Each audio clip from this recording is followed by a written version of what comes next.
Hi guys, I am back. Let us continue the series. Up till now, we were able to discuss the concentration of solution, wherein we discussed molarity, normality, mole fractions, and like that. And we did certain questions also and numericals based on that.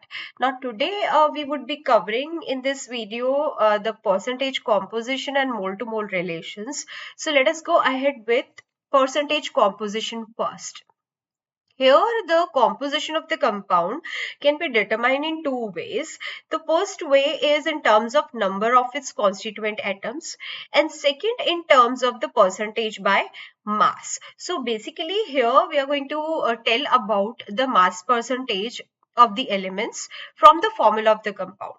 And obviously you have to compare the mass of each element present in 1 mole of the compound to the total mass of 1 mole of compound.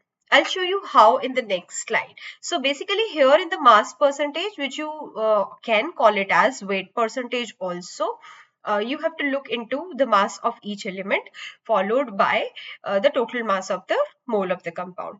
Let's go ahead with the actual formula. So weight of solute as a percentage of total weight of solution. So if I want to know the weight of solute, let's say there is a solution of HCl. So I have obviously dissolved HCl in water. So if I want to know the percentage by weight of solute, that is HCl, then I have to use a weight of solute, which is weight of HCl, divide by the weight of solution into 100. So if a solution of HCl contains 36% of HCl by weight, that means it has 36 gram of HCl for 100 gram of solution. Now, let's say if I ask you that you calculate what is the percentage by weight of NaCl, if 1.75 gram of NaCl is dissolved in 5.85 gram of water. Now think about this question and now use this formula only, and for that you will be needing weight of solute, and which is given. You'll be needing weight of solution. So let's go ahead with the answer. Weight of solute would be 1.75. Weight of solvent is 5.85 as per the question. So weight of the solution would be, you have to plus them because obviously solute plus solvent gives you the solution. So weight of the solution would be 7.60. Now if I want to know the concentration of NaCl percentage by weight, so I have to take weight of solute, which is nothing but 1.75 gram, divide by weight of solution, which is nothing but 7.60, and multiply by 100. So that particular thing will give me the answer, which is 23. So 23 percentage by weight of NaCl is the answer. Coming ahead with the next representation, which could be mass percentage, and that is W by W, which is weight by weight. So mass of the component of the solution divided by total mass of the solution, right? So if a solution is described by 20% glucose in water by mass, so what do you understand by that? By mass, that means 20 gram of glucose is dissolved in 80 gram, and the total would always be 100. So here the concentration which is described by the mass percentage, it is normally used in industrial chemical application. Let's say if I give you the question that the solution is prepared by adding 2 gram of substance to 18 gram of water. Now you calculate the mass percentage of solute. Now just like we discussed here, what is the mass percentage? Weight by weight. So already weight is given here. So what would be the percentage of solute? You have to find out the total mass of the solution, right? So that means 2 gram, that is A, which is added in the water. So you have to find out the mass of solution, which is obviously 20. 2 plus 18 will give you 20. And in the formula, you're supposed to use 2 by 20 into 100%, which gives you 10.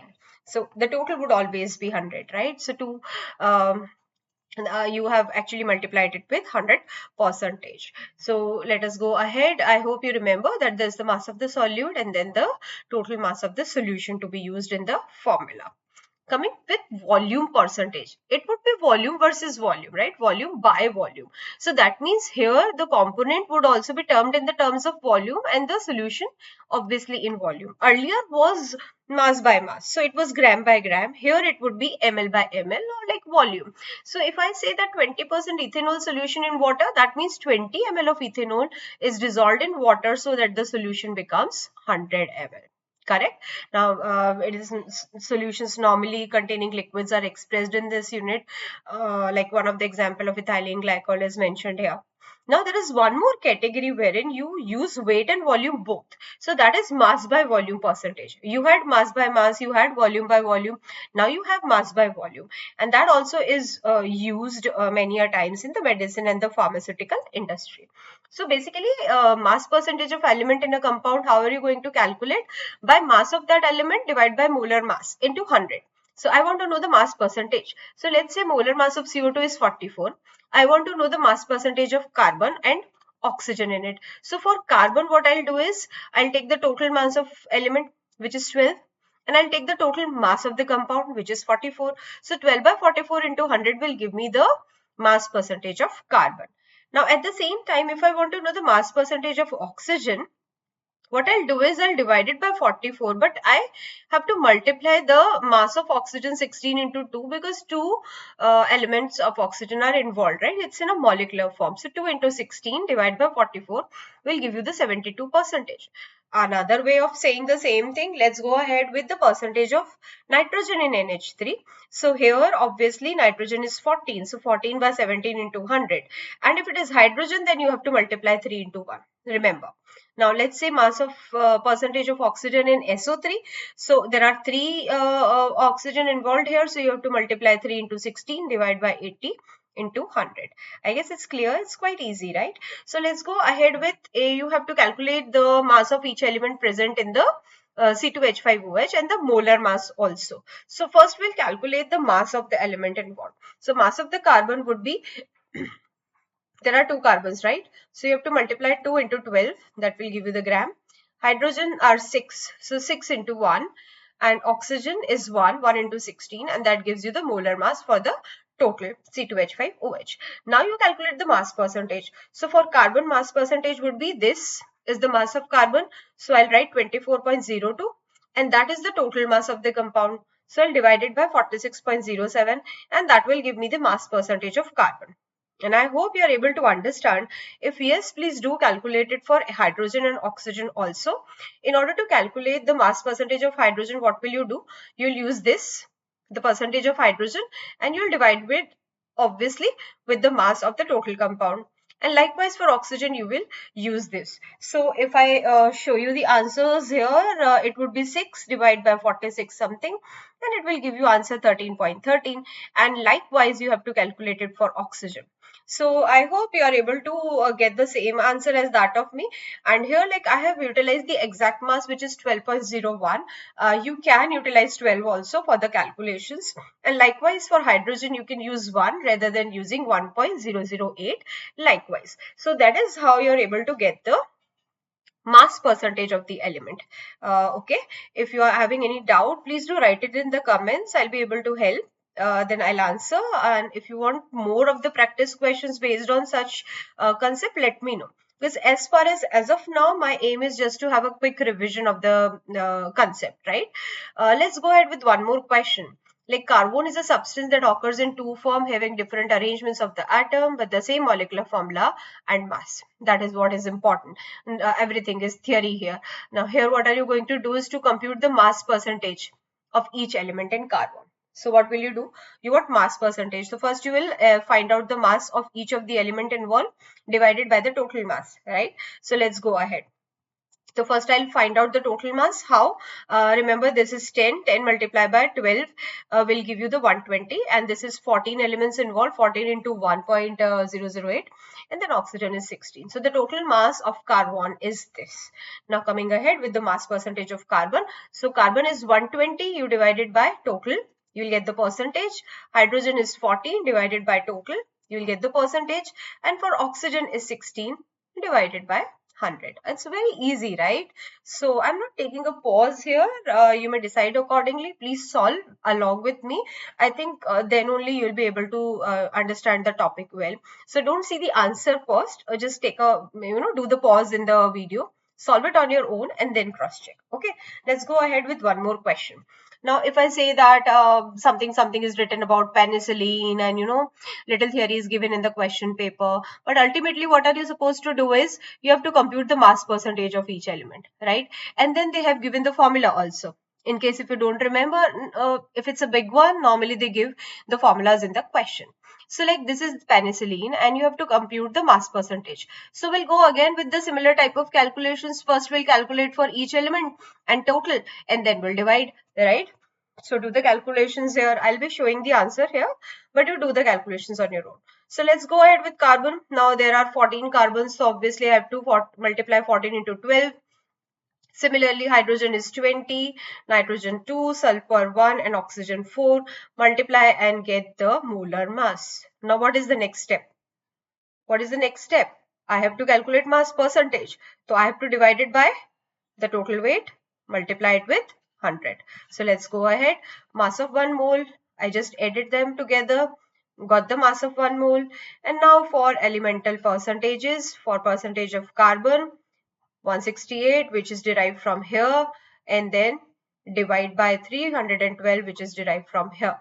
And likewise for hydrogen and for nitrogen, for sulfur, for oxygen, utilize this, divide by total. That will give you the mass percentage. Let's go ahead with the stoichiometry calculations also. Let's say if such type of question arises where they just give you one reaction like that and then they ask some questions. So using the same concept, we'll see what mass of oxygen will react with 96.1 gram of propane. Now what are they asking is the mass of oxygen, right? And what are they saying that the propane is 96.1 gram. So how are you going to do that? What mass of oxygen? We'll use the molar ratio, right? So let's go ahead. Moles we have to calculate first and then we'll convert it into gram, right? So moles of propane is 96.1 gram. Divide by the weight, you will get the moles. Now as per the ratio, if you see, they are reacting in 1:5. So if 1 mole reacts with 5 mole of oxygen, how many moles will be required for this mole? Right? So you are finally able to get the moles of oxygen using this. Now, as we have done earlier in the previous videos where I have got moles. Now I have to convert this mole into the gram. Simple, right? So how are you going to do that? Do you remember? What we have done up till now? We have got the moles of the propane. So simply by dividing the molar mass. So don't you think why now what I have to do is to multiply that, right? So this many moles into 32 gram, and that will give me the gram oxygen. Hence 349 gram of oxygen is required to react with 96.1 gram of propane. So that is how stoichiometric calculations are used. What do we understand by the stoichiometric calculations? Means by stoichiometry how many moles are reacting. So this is 1:5 and they are making 3 moles of CO2 and 4 moles of water. So now in the similar type of question, I can extend the question to CO2. Let's go ahead this question if I extend and if I ask what mass of CO2 is produced when this propane is combusted with oxygen. So what are you going to do is you have to they are asking how many CO2, right? Now 1:3. So utilize the same concept. Mole relation 3:1. So 2.18 mole of C3H8 which we already had calculated. 1 mole gives you 3 mole of CO2. This much mole of propane will give you how many CO2? This much. And if you have to convert it into mass, just multiply it with the weight. You will get the mass. So hence 96.1 gram propane will produce 288 gram of CO2. So this is how stoichiometric relations to be utilized. Fine. Simple. It's just like CH if this is the reaction. So what do you understand by this reaction with respect to stoichiometry? It's just like one molecule of CH4 reacts with two molecules of O2 to give one molecule of CO2 and two molecule of H2. That is when I am taking molecules into picture. But if I am taking mole, then also the ratio remains same. 1 mole of CH4 reacts with 2 mole of oxygen, gives you 1 mole of CO2 and 2 moles of H2. Right? And that is what mole and molecule is all about. And when you're talking about the weight, then you have to say that 16 gram of CH4 reacts with 64 gram of oxygen, gives you 44 CO2 and 36 gram by weight of water, because 2 into 18 you have to do. Fine. So I guess now you're able to understand the mole to mole relation. Let us quickly utilize the fact again. Now, if you have to calculate the amount of water in grams produced by the combustion of 16 gram of methane, what will you do? You first obviously have to write the reaction and then use the stoichiometric relation.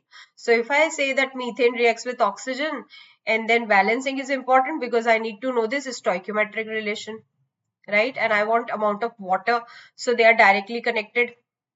What is the moles of CH4? 1 mole CH4 gives me 2 moles of water. Direct relation. I want amount of water produced by methane. So methane, 1 mole of methane giving me 2 moles of water. So obviously, in terms of gram, how many it would be? It would be obviously 36 gram. 2 into 18 will give you 36 grams of water. Simple. Let's go ahead one more. How many moles of methane are required to produce CO2 after combustion? Now that is the same, but then you have to find out the relation. 1 is to 1 is the relation. So how many moles of CO2 are formed? 44 by parts by weight, right? So zero point 0.5 mole. If 1 mole is giving me 1 mole of methane is giving me 1 mole of CO2, then zero point 0.5 of mole CO2 would be produced by zero point 0.5 mole of CH4. That's simple. So using stoichiometric relations also, or mole to mole relations also, you are able to solve the question well. So you just have to understand this stoichiometry. That's it. Okay, concentration of solution. No. Empirical and molecular formula I'll be covering in the next video. I think this is enough for this video. Enough of the practice is required after watching this video. So I expect now you'll be able to calculate all the stoichiometric calculations and percentage compositions by weight. And if you have any doubt, please do mention in the comment. And if you have liked the video, please hit like. That will give me motivation. Thank you so much for being here.